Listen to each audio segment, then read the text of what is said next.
Hello, welcome to Luxembourg. So ito talaga pag-uusapan natin sa vlog na to. Ang Shaina. Inaayos ko yung aking pansit. So baboy.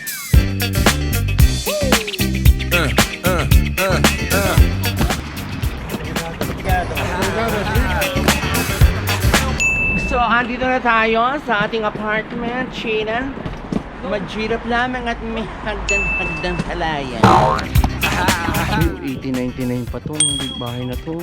What? Hello!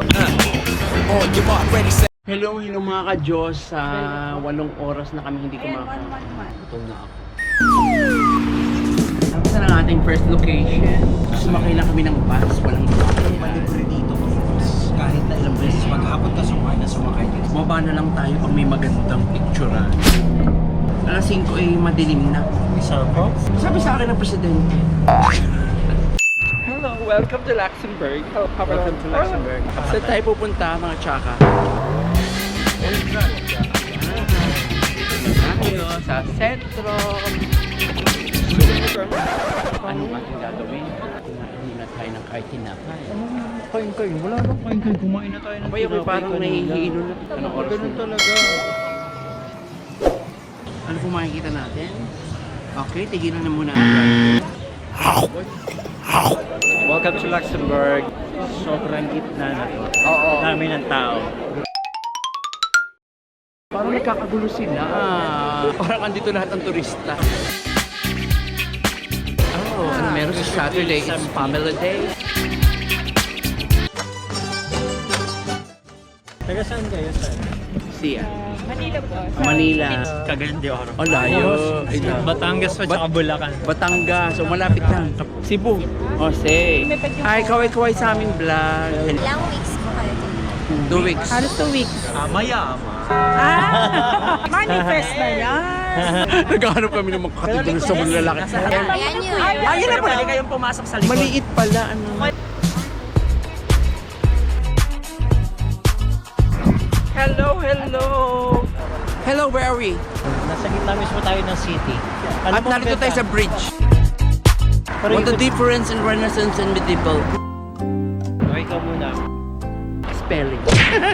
At ano, para talaga nasa castle. Yung impression ko talaga, it's just like, walking in a fairy tale. Parang yung kwento kasi, andun yung parang Arandel. Yun yung feeling ko yun. Parang castle ni Rapunzel. Ito mamaya pakita natin. Parang, alam mo yung napakagaan ng buhay. Hindi masyadong ganun katao. Napakalinis. Tapos ay puro mga forest to. Puro mga puno. Tapos ramdam na para bang nasa fairy tale ka. Yun siguro yun. That's the best Totoo description I could yan. describe. Yun din sinabi ng ibang mga traveler. Ang population daw nila ay nasa 500,000. Sir, salamat sa At YouTube. yes, 50% dun mga dayo tayo katrabaho dito. Ito. Ang ganda. Look at this. Sa kabila, ituro mo naman yun. Kumbaga parang ito yung building ni Rapunzel, tapos ito naman yun sa Arandel. Okay. Ali, picture mo natin. Ang ganda. Normandy, asan tayo ngayon? Kaninong palasyo yan? Palasyo ni Rapunzel. Ay, talaga? Actually, nag-hello Andyan ba sa siya? iyo. Ay, Kumusta ka? Ito naman, Rapunzel. Bakit? Watch your step, you might fall trying to do Let's what go. I did. Mama's I'ma come close. Nasabi photographer to, pero kini-question ko yung mga litrato niya sa akin. Diyos, maganda yung tango. Hello! Ang ganda-ganda kaya. Talaga lang malalaki ang mga chan nyo. I'm accessing the right angle. Right angle, cute angle. I'm doing this for you. Okay. Ayan na naman. Oh, picture kayo dito. Ang ganda rin.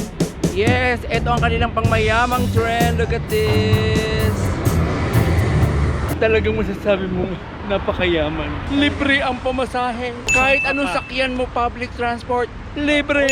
Tsaka ang mga sasakyan dito, alam mo mapagbigay sila. Kahit na naka-red, natigil talaga sila pag may nakita silang dadaan sa kanila. Tsaka linis dito, grabe. Ito yata ang pinakamalinis na country natin. Na bansang napuntahan natin.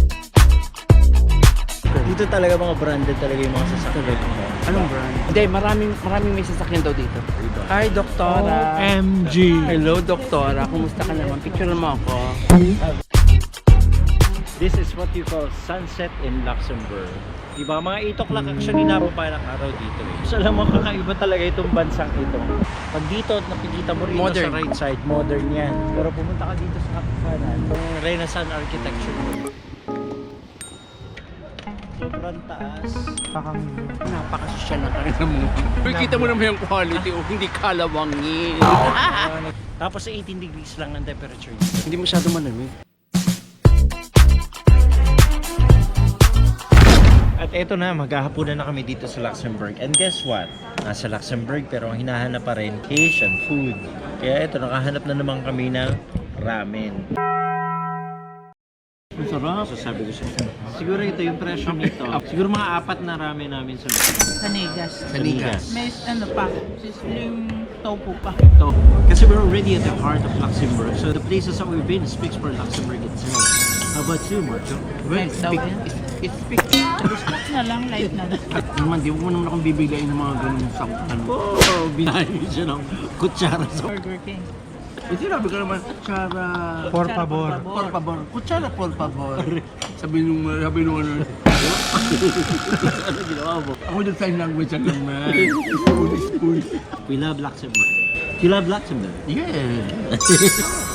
Ganda oh. Oh, what can you say? Up their transportation here. It's absolutely surreal. Oh, How about you? I can say the transportation here is very organized and automated.